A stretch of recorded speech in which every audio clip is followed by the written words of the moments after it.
सुनील भारतीय सेना का एक जांबाज सैनिक था और उसकी पत्नी कामिनी एक साधारण घरेलू महिला।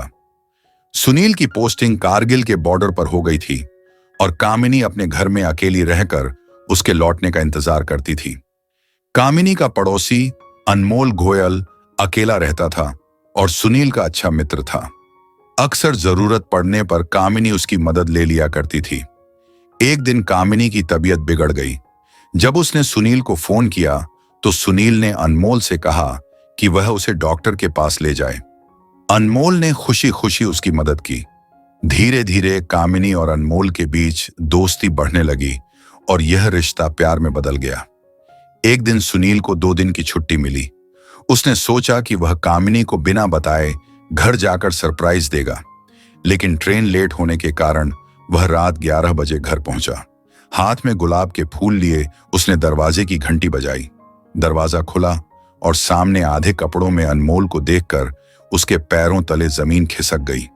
चुपचाप वह अंदर दाखिल हुआ। कामिनी बिना कपड़ों के सिर कंबल ओढ़े बिस्तर पर लेटी थी।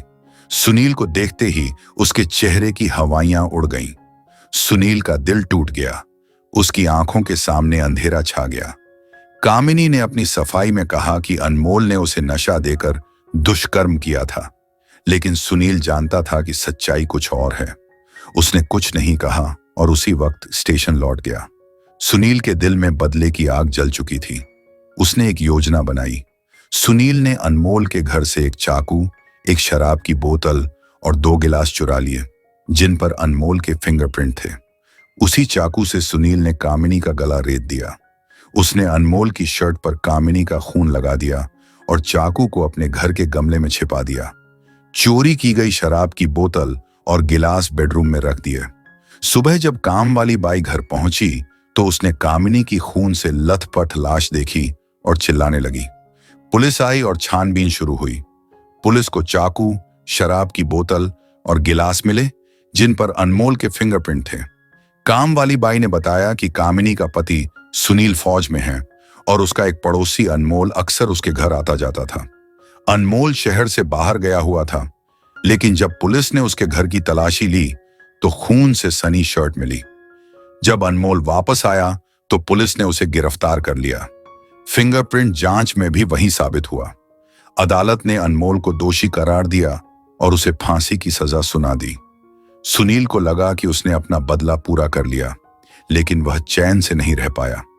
उसे हर समय यह डर सताने लगा कि कहीं पुलिस को असली सच पता न चल जाए। उसने अनमोल को फंसाने के लिए जो सबूत तैयार किए थे वे बेहद मजबूत थे, लेकिन उसकी आत्मा उसे कचोटने लगी। कुछ महीनों बाद सुनील की पोस्टिंग बदलकर एक अलग जगह हो गई। वह अपने अतीत को पीछे छोड़कर आगे बढ़ना चाहता था, लेकिन हर रात उसे कामिनी की चीखें सुनाई देती। उसका मन अशांत रहने लगा। कुछ समय बाद पुलिस को एक नया सुराग मिला। जब अनमोल को फांसी दे दी गई तो उसके परिवार ने केस दोबारा खोलने की अर्जी दी। उन्होंने दावा किया कि अनमोल निर्दोष था और उसे फंसाया गया था। पुलिस ने गहराई से जांच शुरू की और पाया कि अनमोल के घर में कोई भी शराब नहीं रखता था। फॉरेंसिक रिपोर्ट में खुलासा हुआ कि शराब की बोतल पर किसी और के फिंगरप्रिंट भी थे, जो मिटाए गए थे। पुलिस को संदेह हुआ कि कहीं यह पूरी साजिश किसी और की तो नहीं थी। जब पुलिस ने सुनील को बुलाकर पूछताछ की तो उसके चेहरे पर घबराहट साफ झलक रही थी। उसने कई सवालों के जवाब टालने की कोशिश की, लेकिन धीरे धीरे उसकी चालाकी पुलिस की नजरों में आ गई। आखिरकार जब पुलिस ने उसके घर की तलाशी ली तो उन्हें गमले में छिपाया गया चाकू मिल गया। फॉरेंसिक टीम ने जांच के बाद पुष्टि की कि चाकू पर सुनील के फिंगरप्रिंट थे। सुनील टूट चुका था। उसने कबूल कर लिया कि उसने ही अपनी पत्नी का कत्ल किया और अनमोल को फंसाने की साजिश रची। अदालत ने सुनील को उम्र कैद की सजा सुनाई। एक समय पर देश के लिए मर मिटने वाला सैनिक अब सलाखों के पीछे था। बदले की आग में जलते हुए उसने अपनी पत्नी और एक निर्दोष व्यक्ति की जान ले ली थी। कई बार इंसान भावनाओं के अंधेरे में इतना डूब जाता है कि वह सही गलत का फर्क भूल जाता है, लेकिन हर जुर्म की एक सजा होती है। सुनील का अंजाम यही बताता है कि बदले की आग में जलने वाले को अंत में खुद ही राख बनना पड़ता है।